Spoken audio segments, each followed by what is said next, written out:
My Uncle Billy is the leading Little Debbie snack cake salesman in all of North America. From Miami, Florida to Vancouver, British Columbia, nobody sells more fudge round, Swiss rolls, or nutty bars than him. My family is incredibly proud of this fact. We tell it to strangers, to the respective husbands of our nieces, to the clerk at the drugstore. We whisper it in church. Did you hear about Billy? Yeah, he's the leading Little Debbie snack cake salesman in all of North America. And I will never write a poem that will ever come close to matching the grandeur of that. So you won the Nobel Prize, did you? That's nice. Did you hear Billy put 500 cream pies on the rack of the shop and save, and in 5 days that rack was frickin' empty? Why? Is art the first class to be dropped by any public school? Why are music rooms empty in junior highs from New York City to Nashville, Tennessee? How can you burn CD after CD after CD while filling your tank with an infinite amount of gas like the war is worth funding? But music isn't.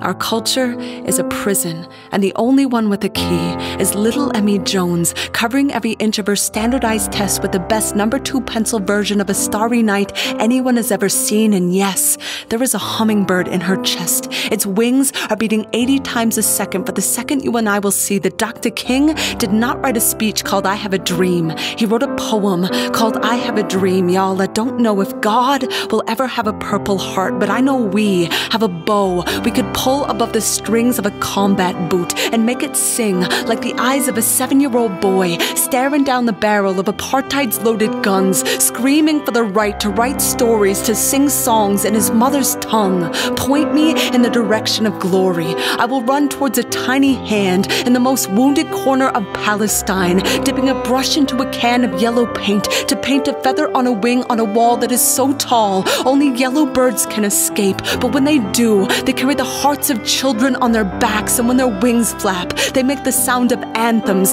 being replaced with sky. And I swear I could see their shadows pass across your glowing face the night you said you have never given birth to a child, but you tear every single time you write a poem. We are growing our future with every borrowed pen. I pray tonight we will write a rain that will fall like the tears at Folsom Prison, the day Johnny Cash smashed his guitar over apathy's head, the way Frida Kahlo in the prison of her own body had whole years when she could paint nothing but red, but she painted through the bars and the locked cells of her pores, the same way saxophones in New Orleans played music underwater, knowing some of those notes would rise up to the air, carrying people and hope to shore. I don't believe in the godliness of steeples, but I believe in the stained glass and every key on every organ that is desperate for light, because we are desperate for life, for the sight of a captivated audience, refusing to be held captive in the thought that they can only listen and watch.